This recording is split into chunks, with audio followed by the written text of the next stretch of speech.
Everybody,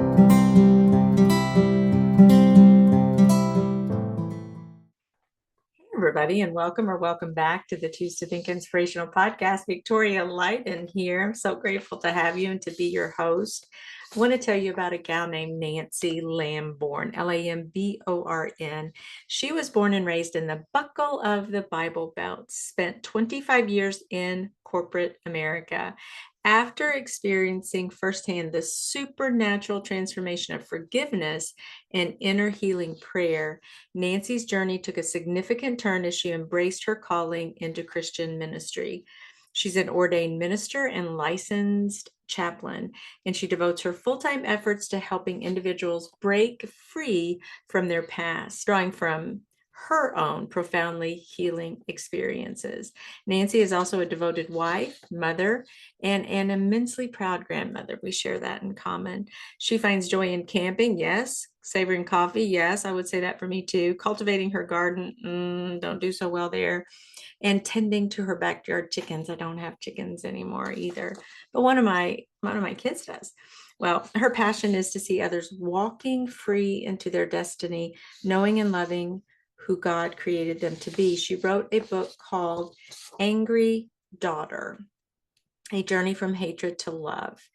Now, this particular book, it says this is a little synopsis. Well into her mid-40s, Nanci Lamborn was a critical, angry Christian who carried a consuming hatred of her mom. Just let that sink in for a second. Frustration, annoyance, and offended contempt were constant companions at every family gathering, and these emotions robbed Nanci of her inner peace for decades. With no concept of the freedom available, she surrendered to heart-healing prayer and experienced profound transformation. She's actually going to talk about that very experience on the show today. From navigating the messy relationship with her dramatic, difficult mom to surviving traumatic abuse and finally assuming the role as a caregiver before her mom's tragic death, Nanci's story blends gritty, uncomfortable truth with beautiful and tender healing. And that's such a great way to describe this book. Now, as an ordained minister of inner healing, Nanci walks with hurting people to introduce them to the supernatural power of forgiveness, repentance, and release of the painful past to Jesus. Angry Daughter is Nanci's very personal journey down that same path to peace. Part personal growth, part hilarious memoir, and part self-help. Angry Daughter thematically weaves its way through resentment and grief to fear and shame, and from trauma to destiny. Nanci paves a clear pathway for those ready to begin their own journey of releasing their mom to the Lord in prayer. I think you're going to have a great experience. I kind of have to sigh because sometimes the topics are kind of heavy, especially this one in this book, and the courage that she had to step forward and put all of this to paper. She also has so many great pots on the stove right now and exciting adventures that lie ahead for her. But in about a half an hour, she and I go over some of the contents of the book. I share a few quotes from her book that I thought were really impactful, as well as the way the book is actually written, because each chapter, and there are quite a few of them, have little prayers at the end, and we're going to get into talking about that as well. But her journey is quite fascinating, and I applaud the Lord, praise the Lord for the work that he has done in my sister's life. My sister Nanci, I'm calling her my Christian sister. What she has allowed, she's opened the floodgates of her own heart and her mind to allow the Lord to step in and to heal her in the innermost parts. And if that's you, if you would be one to raise your hand and say, yes, I kind of want that, because I'm sick and tired of being sick and tired. I'm tired of always being on edge and angry and really like mean and impatient. And, you know, I don't know why you're all those things. God does, but maybe there's something about your past that you haven't released and let go. Maybe there's a level of unforgiveness in your heart. And really, that's what I think the book is about. It's a lot about forgiveness, the power of forgiveness. And look what Jesus Christ did, how much we were forgiven so that we too could be loving and kind and forgiving to others. We all need forgiveness. We all goof. We all make mistakes. But God's love is there. His presence is there. His spirit is there to guide us on a healing journey and a new way out. So without further ado, here is Nanci. Well, welcome, Nanci, to the Choose to Think podcast. Thank you. It's good to be here. Yeah, I'm so glad to be here. And my goodness, I just read your book, and everyone knows about your book already. But I think what I walked away with, Nanci, was that to me, it was a book about forgiveness. Does that make sense? Yeah, absolutely. It's the beginning of the story was forgiveness for sure. Yeah. And I wanted to read maybe just a couple of quotes from your book. Absolutely. I neglected to put the page on this one, and I just have a couple really, but you wrote this. You said, I realized that going from despising to loving to losing my mother could have been a vastly different story.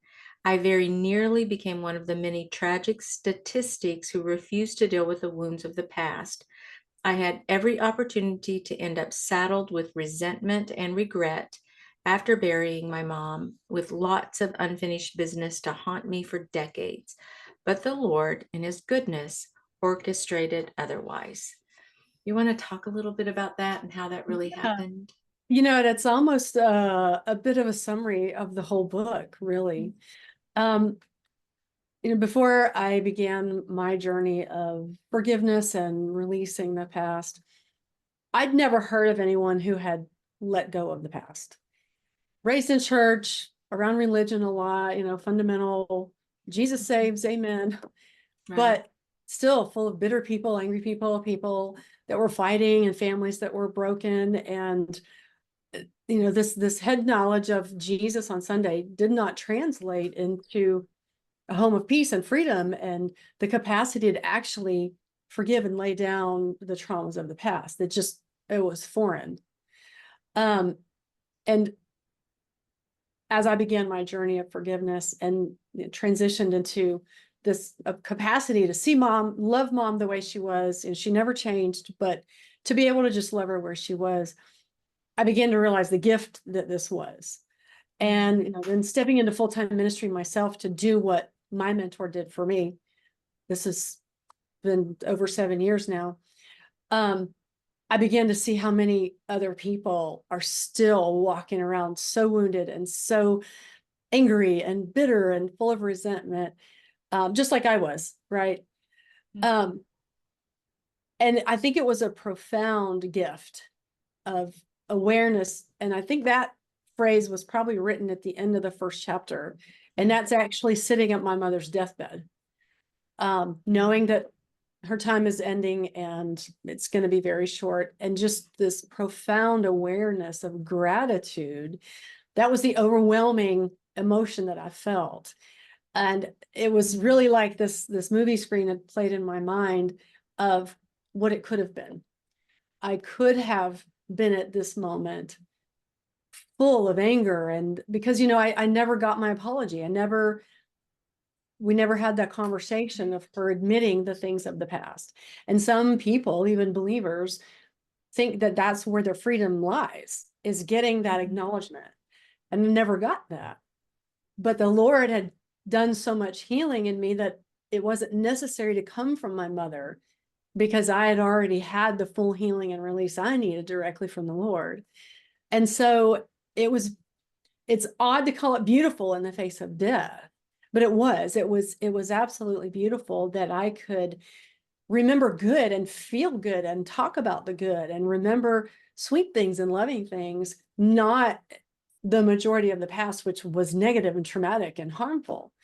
And it was just I was so full of gratitude, um, that was really what stuck with me about that experience at her deathbed was, yes, we're grieving. Yes, there's loss. Yes, there's injustice at how she passed away. But the overwhelming, and even since then, it's been 2.5 years now, is gratitude. I'm so Mhm. thankful that I didn't carry this baggage, because I would be saddled with regret. I would have things still unresolved. And now, as she's, passed away, a lot of people really struggle when the person that was their offender and abuser has now passed away and they still haven't done anything about it. Well, now what am I supposed to do? Right. The Lord can still work with that. But I was so grateful to have handled that on this side of her, on this side. Mhm. Yeah. Right. What a blessing. Can you kind of walk us back just a little bit, Nanci? And when was that moment that you realized, okay, I don't want to live like this. I don't want to keep carrying this, or it is even baggage that I'm carrying. I recognize that I'm resentful or I have this anger. When was that cathartic moment really for you? So it's really funny. I actually didn't orchestrate that moment on my own. Someone else orchestrated it for me. Okay. I would have actually been very offended had someone told me that I was full of anger and resentment. Mm, I would have been very offended by that, because I just, I assumed I was in the right at how I felt towards my mom because of the type of right. person she was. And it never occurred to me to feel any other way. Mm, Uh, but God, in His goodness, orchestrated a mentor to come to me through a small group that our church has started doing, and met this woman, the kind of one person that you just fall in love with immediately, oozed grace and peace and joy and wisdom, and just super lovable. Um, and she just, we began to get to know her and her family, and she got to know our family through just small group connection. And I think I'd known her for about a year when she came up to me and just randomly asked, "Hey, I would love to experiment on you." oh, And I didn't really know what that meant. I knew that she did this weird prayer thing at her house, which I thought was very strange. But I just learned to love her and trust her. And I was like, all right, I'm game, whatever. I'm yours. And so she sat me down and walked me through my first really pivotal moment of inner healing, which was full of forgiveness, but it was full of the recognition of how angry I mm, was and how hurt I was and how painful it was. And it was very emotional. It was a very emotional time. It needed to be, because I'd buried all these emotions and they right. came out in other ways, right? I knew sort of that I was kind of a jerk. I really was kind of a jerk. Oh I didn't no. care. I didn't care. I didn't care that I was a jerk. I didn't care that I cussed like a sailor. I didn't care that I talked about Mm, people horrifically all the time. I murdered thousands in my heart, you know, but I didn't mm, care, because this is who I am, this is mm, me. Um, right.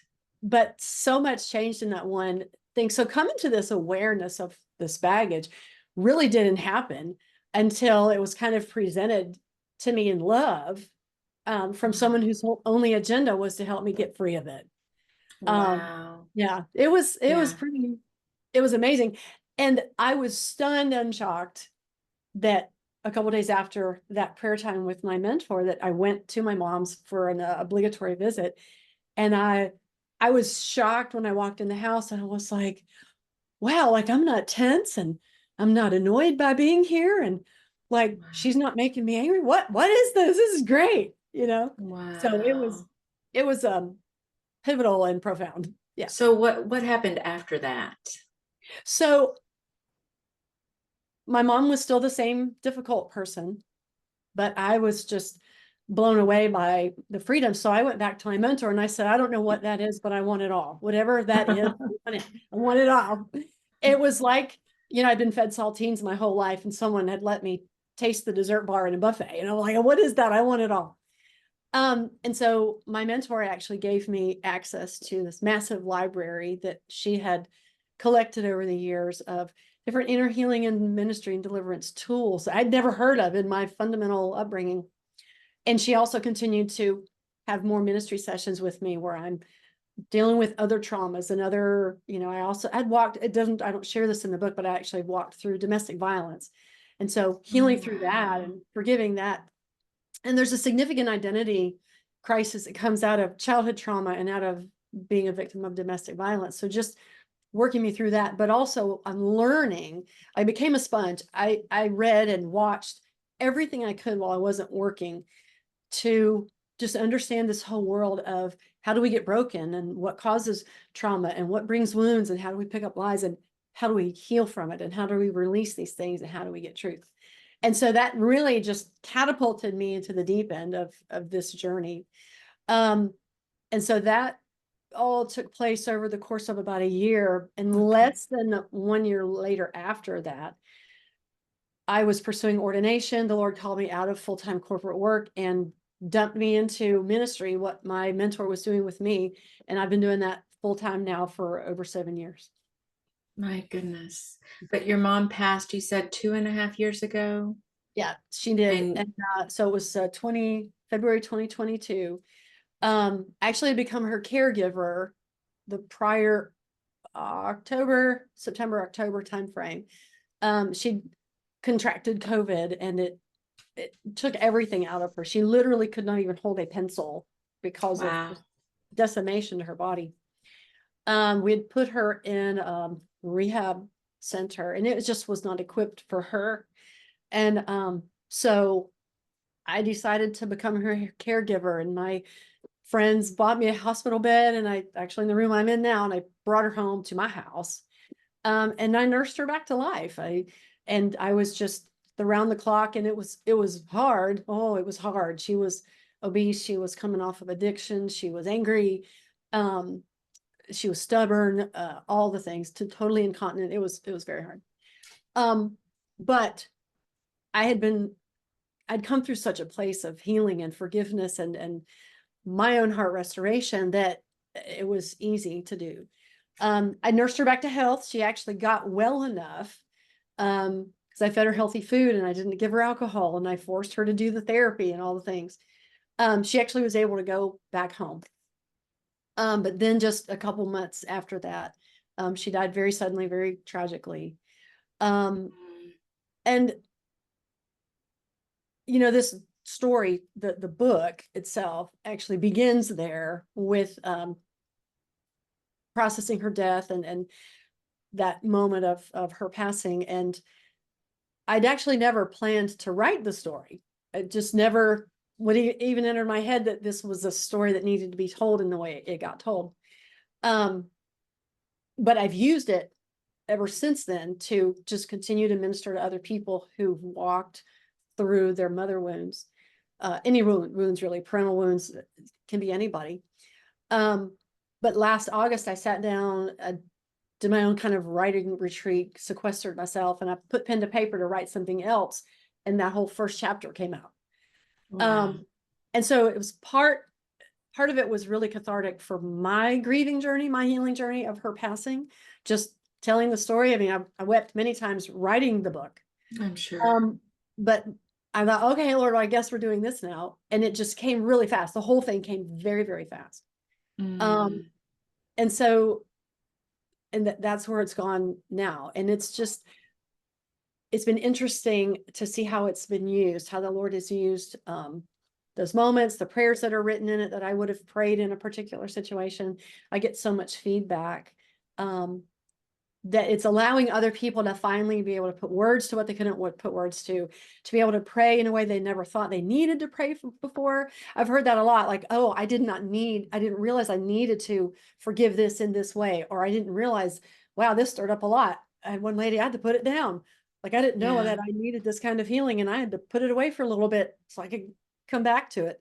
And so I've found that's been pretty amazing to be able to use the whole story, because I don't think I would have written the story had she still been here. Maybe I would have, I don't know, but it's definitely part of the story. Well, God's timing is always perfect, that's for sure. And I want to say something about the prayer. I was going to mention that, but the prayers at the end of each like little chapter that you have, they are very powerful. And I can see why you would get so much feedback about those. Matter of fact, I found myself just glancing over and going right to the prayer. And then I thought, Oh, wow. I'll Okay. go to the next one, and I'll go to the next one. Love it. Because number one, I would get a real good idea of what the particular situation was. But number two, it would be like one of your, your readers said, it's putting into words something maybe I hadn't really thought to really ask God to, okay, there's this kind of issue in general, and I need to address that. And here are some words that would really address that. So truly, a reader could just get the book and take those prayers, Mhm. which would lead them on a very personal journey, an Yes. inward kind of look to say, first of all, is that a prayer that resonates with me? Does anything come to mind? Can I recall anything? And then maybe jot that down and just continue going on through there. But then I wanted to circle back also when you were caregiving for your mom, because this is another quote that I have. I think this is one that I wrote from during that time. And you've really kind of already unpacked it in a way, but I just want to read it because it's so powerful. And you wrote this. This was on page 115. I did write the page on that one.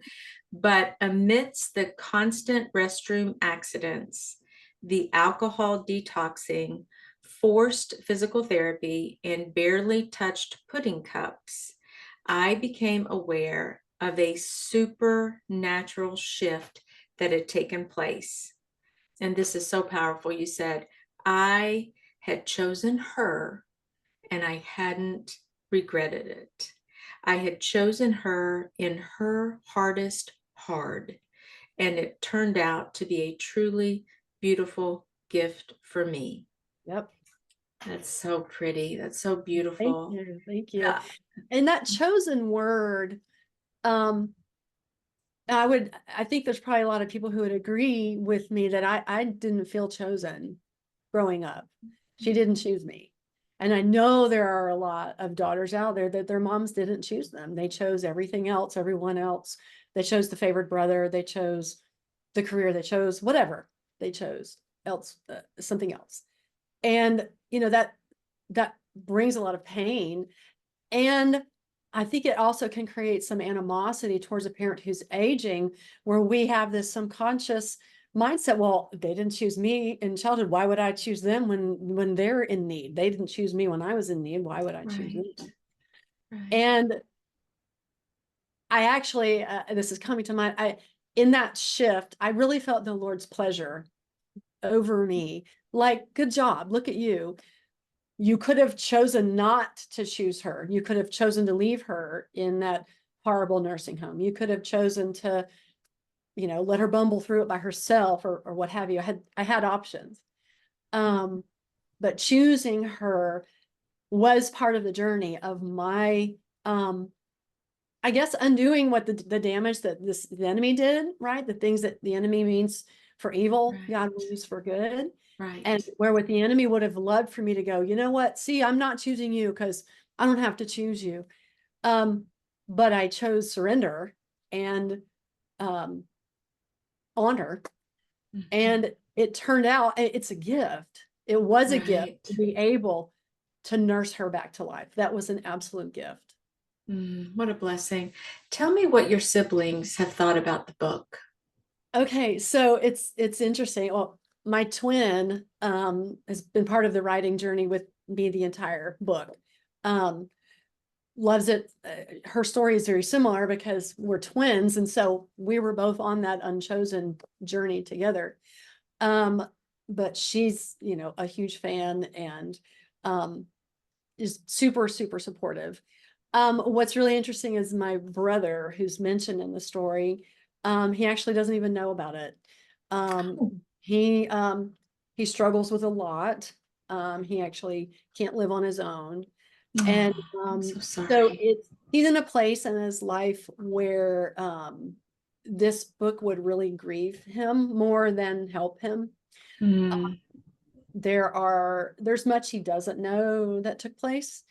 Um, and there's to just keep honor with him. There's a lot of really valid reasons why it's best that he doesn't know about it.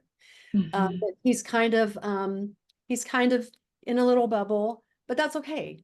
Um, Sure. that's the safest place for him to be. Yeah, And you know, I have so much else going on in my life, and it's not like I'm worried that he'll find out about it. It's not like a secret. I The understand. extended family is well aware of it. And they've been a little surprised that I was as honest as I was, I guess is how they've put it. But nobody's been condemning or judgmental or how dare you or anything like that. You're so courageous. I think it's a step of boldness, and part of your heart, even as you mentioned earlier, is just to help others, because so many of us deal with trauma or wounds from our past, and it's so much easier just to kind of push them aside or ignore them or not have to deal with their stuff. But you've really taken a stand and a step forward saying, I've been healed. You chose a path of forgiveness and love and kindness and compassion and empathy in an extraordinary way. Such a role model for others to say, okay, this gal, Nanci, really does walk in freedom. And her life has been changed. That shift we were talking about, something has happened there. And it's really just healing in God's hand and his touch in your life. And maybe there are so many others who want that. So you're kind of holding the torch in your utter honesty and transparency, which I'm sure in some ways was difficult. Were you at all afraid to kind of put this, to actually publish it? No, there's few details that have been changed. My only concern was how my dad would respond. So I Mm, actually asked for his blessing before I went forward with publication. I let him okay. read it. And it was actually a sweet moment then because he apologized for the things that he had failed Mm, at. And because it's interesting. I sat down with him and I said, would it shock you to know that I hated mom for most of her life? And he was stunned. And I was like, oh my goodness, like he really was disconnected. It shocked me that wow. it shocked him that Right. this was my heart towards her. And it kind of validated where he was in the process. I'm Mm, not like shaming him. It's just he was stunned to realize how much hurt and pain that I'd carried because of the things I'd gone through. Um, and he repented to me again after he read it. Um, but he's very proud of it and he supports me and he sees the good that it's doing with mm, other people and within ministry. And so that was really my biggest, I wouldn't call it a fear, but my concern. I didn't want to hurt him in that process. right. Right. Um, Oh, and I can. and I wanted to honor him in that. I believe that he feels honored in that way. Mm. Well, let Um, me ask you this. This question kind of just occurred to me. I'm thinking, I have 4 children. They're all now married, and I am blessed with grandchildren like you are. But I think about, I can go to my parents' parents, my grandparents, and how they parented. Then I can, or what little I know of it, or what maybe has been told to me about their different parenting styles and so forth, or maybe different stories and incidents. And then I know how my parents parented me and my sister. I just have one sibling. And then I know how I've parented my children. And the question, the thought that kind of occurred to me is, as parents, we all make mistakes. We all fall short. I don't think I could find any parent who would say, I just did it just so well, so kind of quote unquote perfectly. There were really no issues. And I mean, occasionally you might look at families and you're like, how did they do that? They just happy marriage, happy kids, yep. kids who love the Lord. Those Everyone's are so just, rare, so rare. yeah, but you do see those and you're like, oh gosh, of course, we try not to compare ourselves and all of that. But my point is that there's got to be a margin of grace, and love covers over a multitude of sin. We know that scripture verse, which I love because I've goofed so much in my life. So, where or how would your story be different, let's say, than just the ordinary? Say there's a spectrum there where parents are going to goof. They're going to say things they don't mean. They're going to trip up. They're going to do things that would be, maybe the children saw that are horrific that maybe nobody else know. I mean, I don't know what the broad, little spectrum might be there, but from an otherwise quote unquote average or normal amount of error, human error, relationship errors that because we're all carrying our own stuff, right? So we just kind of keep passing some of this down. But how is your story any different? How does it fall beyond that kind of Right. Yeah. normal range? Does that make Uh, sense? it does. Yeah. So I think there's a lot of ways to look at that. First, I certainly was not healed when I was raising my children. So I mean, I've Mm-hmm. repented to them, and I've, encouraged them to go get their own therapy and their own counseling. And because Right. I messed up significantly. Um, I am very intentional as a grandmother to give my grandchildren the things that I did not get as a child or give to my children, whether it's, words of affirmation, whether it's reminding them who they are, speaking identity. I didn't know anything about speaking identity when my kids were young, and my parents never heard of that. And so my goal is that we can stop it in the next generation by getting to the grandchildren and speaking identity, making sure that they know what God says about them. And, even being a safe place if they want to say, well, mommy was mean or daddy was mean or whatever, that they have a place of confidence, but also of wise, biblical, godly, loving counsel to Mhm. give them a different platform. One of the things that came to mind when you were talking about just, we mess up, parents mess up. I think there's a big difference between the families where there is no accountability, no apology, no owning of the mess up, and the Mhm. families that mess up but own it and apologize. I think there's a Mhm. huge difference. And I was in the former where we're perfect. We don't make mistakes. Why would I apologize to you? You're a child. And what I want matters, and you're a child. Why should you think that what you want matters? Um, that environment creates belief systems that teach us to defend and to lie and to hide and to cover and to not Mhm. look at our own, not be humble, right? But I think in a family, yeah, we're going to mess up, we're going to make mistakes. But in the families where, the Lord is the foundation, but there's a humility to go, you know what? I really messed up yesterday when I blew up at you. Daddy was tired. I had a really long day and you didn't deserve that. And I'm really sorry. Will you forgive me?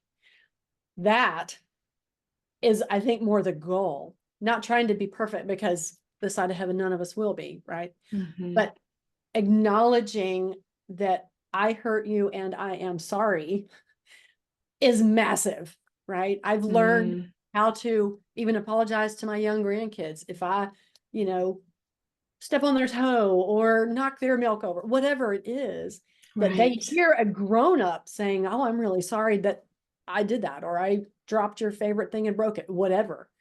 Um, I think that's huge. And so instead of maybe our families going, oh gosh, well, I've got to try to be perfect. No, I just want to be authentic and I want to own my stuff so that I can show what it looks like to be humble and to ask for forgiveness. I think that's the Mm. difference. Yeah, beautiful answer. I love that. Toward the end of your book, Nanci, you talk about lists. Mhm. Can we chat about what are all these lists all about? What would you encourage the reader to do then? So the list making is kind of an internal reflection journey of, where did I get hurt? Where did I feel trauma? Where did I feel unloved? Where did I feel shamed? I think we have this concept of forgiveness that's kind of a blanket forgiveness. Oh, I forgive mom. But underneath that blanket, there's all kinds of stones and wounds and blood and trauma and stuff that is still hurts and still smarts and still affects me. And so what my mentor taught me, and then I use this every single time I sit with somebody, we're going to get a piece of paper and we're going to write everything down. Did mom make me feel wanted? Did she give me enough hugs and kisses as a child? Did she favor my brother? Did she call me a name over and over again? Hmm. Was she, wagging her finger at me and tell me I'll never amount to anything? These phrases that stick in our minds well into our adulthood, we remember these from childhood and they still sting. Right. So we're making these lists, not as a sin record. And I want to delineate from that. We're not doing this to wag a finger back at mom and go, well, look at what you did to me. This is my list of what I choose to bring to the Lord to release it to Mhm. him through forgiveness. And Right. so when I make my list, and it's, specific, you forgot me at the mall and had to walk home and I was angry. You called me out at the family reunion and I was embarrassed because I'm naming emotions along with these things. When I choose to take that as my outline for forgiveness, it changes how I forgive. And so at the end of the book, there's a section called the empty chair exercise. And so you imagine your offender, dead or alive, what doesn't matter. They're sitting right in front of you, and you speak to them as if they're there. Mom, I choose to forgive you for forgetting me at the mall and I had to walk home. I forgive that you didn't think about me. Mom, I choose to forgive you for shaming me in front of the family reunion. I forgive you for how that hurt my heart and I didn't deserve it. Mom, I forgive you for. Mom, I forgive you for, and for how it made me feel. Mom, I forgive. And I'm checking, literally, I'm checking my list off. Okay. I'm naming it. And it's, as I mentioned earlier, like this process can be very emotional I'm because sure. I may have never really addressed the fact that my mom humiliated me in front of 67 people, and I felt small and stupid and exposed all these things. And so when I am saying it, like it has a chance for the stuff I've shoved down to come up, and it needs to come up, it needs to come out, and I need to give it to the Lord. So my list, I'm forgive, forgive, forgive. And basically when I'm done, like I tear it up, throw it away, burn it, whatever I need to do. And like, it's amazing how much I can breathe and how taller I sit and oh my gosh, the room is brighter and all these things. I didn't realize that it's kind of like in the that fable, the Pilgrim's Progress, where he Hmm. starts his journey with this massive backpack. I think there's rocks and stuff in it. He doesn't even know he has it. And the higher he climbs, the smaller the backpack gets. It's just like that. And so like Mm. we have no idea how much baggage has come from these little line item incidents until I release them and I'm free of them. I'm like, oh my gosh, like my neck is free. I've been It able to just move my feels neck here, better. whatever. Yeah. Like it's fabulous. It's Yeah. it's a lifestyle and it's amazing. Yeah. I like how you talk about how this whole process isn't just out to blame our parents for things. No, It because there's is, no point in that. It doesn't that's change what right. happened. Yeah. It doesn't. It's more of just saying, these are the incidences that I Yeah. Facts. recall Yep. where I felt hurt or wounded. But now I want to move beyond that and I want to release those issues, those incidents, and offer forgiveness in their place with God's help, of course, along the way. And just to finally, just release them, like you said, just to let them go because they're really not serving any purpose, any healthy purpose No, in our exactly. lives. Yeah. Exactly. And Well, you I know, won't. coming to the position where I recognize that just like Jesus on the cross when he was being nailed, he said, Father, forgive them. They don't know what they're doing. Right. The people that wound us don't know what they're doing. Even if it felt like what they were doing was intentional, they had no idea the damage they were doing. And I can Mm. pull grace from that and go, you know what? She had no clue what she was doing because she was so broken and he was so broken and his parents were so broken and her parents, you know, there's no healthy process of trying to nail blame to somebody because it doesn't Mm. undo what was done. Only the Mm. Lord can release that. Yeah, so good. Well, my last question for you, Nanci, as I've been thinking how we might kind of wrap things up, and I want everybody to go out and get your book. Do you have a copy you can show up? I'll also put it into the Yeah, here video, but it is. yeah, it's called Angry Daughter. Daughter, A Journey from Hatred to Love. I'm wondering, is there anything that if your mom were here today as a result of the last 2.5 years since she's been gone, and this whole 7-year journey you've had in writing this book, this health journey that you've embarked on, emotional and spiritual health, what might you like to say to your mom? Is there any little thing you might like to tell her You that know, maybe you haven't told her? my first thought was is to thank her. Um, Hmm. I don't know that I've ever adequately thanked her for the gift of loving music and the capacity for playing music, singing music. Music was massive, and the book is full of different Yeah. components of music. Um, but you know, I can sit down and play the piano and do worship or what have you, and that's all because she brought music. And I would just say thank you for her love of music, for her passion for classical music, quality music, good music. Um, and to tell her that I understand where she was coming from. That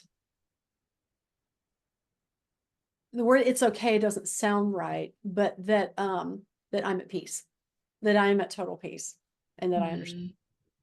Mm, mm. That's so pretty. That's beautiful. Well, where can everyone get your book, Nanci? Great. Yes. So it's on Amazon. There's a print paperback or Amazon Kindle, and then it's also on Google as an ebook download. Any of Nice. those places. Yeah. It's actually if you're in Ackworth, it's for sale at the Crazy Book Lady shop in Ackworth as well. Hoping to get Okay. it into some more stores shortly, but we'll see. But right for now, it's on Amazon. And what if folks want to reach out to you? Where should they go? So all my handles are Lamborn Author. So my Facebook page is Lamborn Author. My Okay. Instagram handle is Lamborn Author. You can direct message me there. My website is lambornauthor.inc, and that's ink as in the pen, INK, not INC, but Okay. INK, lambornauthor.inc. Any of those places they can reach me. Okay. Well, thank you so much for coming on the show and just Well, thank sharing your you. journey This has been fun. I've and loved this. yeah, and encouraging so many others. And because well, let me just ask this, like, what would be next for you? You have a spiritual mentor, you've now done this great work. Is there another area of your life that you think, okay, I need to go in this direction now? So, I'm in full-time ministry, so I minister to people every day almost. I am taking this book and I'm turning it into a study, a women's study. It's called Angry No More. And Okay. I've created like a 6-week journal where we're going to take chapters that are topically connected, and we'll Okay. discuss those chapters. And there's kind of a week, very light homework to pray about things and journal about things and whatnot. And so I'm going to be releasing that as a study probably I'll say before the end of September. I'll put that out there and I'll be hosting it live on Zoom. All someone needs is the book, and I'll, give them the journaling workbook part. I'm also in the middle of probably actually about 3/4 of the way done with a couples study that has come out of all this ministry. It's called Lenses of Love, and it teaches couples this truth that, what happened around my kitchen table as a third grader is what's happening around my kitchen table with third graders, right? And how the lenses we pick up through this stuff we have happened to experience in the past, how it's contributing to dysfunction in my home and more anger and resentment and the patterns and the traumas and things. And it's a couple study together, and it's a journey for couples to unpack different elements of life, the whole realm about faith. What did faith look like in your upbringing? And how has that brought lenses into our marriage today that aren't godly and that aren't healthy? So it's an alpha reading stage right now. I've got about 8 couples that are all in the first Going through. round Yeah. of beginning. And so that'll probably, if I had to guess on when it would be able to hit the shelves, probably going to be early 2025 by the time that's done. Okay. And I'm writing other things. I'm working on a novel based on a true story of a dramatic healing. Um, and I'm just, whatever God wants to bring this way, like, bring it, Lord, because I'm doing it all. Well, you are definitely a kingdom influencer, and it has just been delightful to have you on the show. And I'm so excited for what the Lord has in store for you, Nancy. It sounds like one big adventure, and it sounds Yeah. so Oh, it's fun. fun. So, It's so fun. Life is yeah, fun. Yeah. it is fun. Enjoy those grandbabies too. So, Oh, God yes. bless you. Yes. Thank God you. bless You you. will. Thank you so much.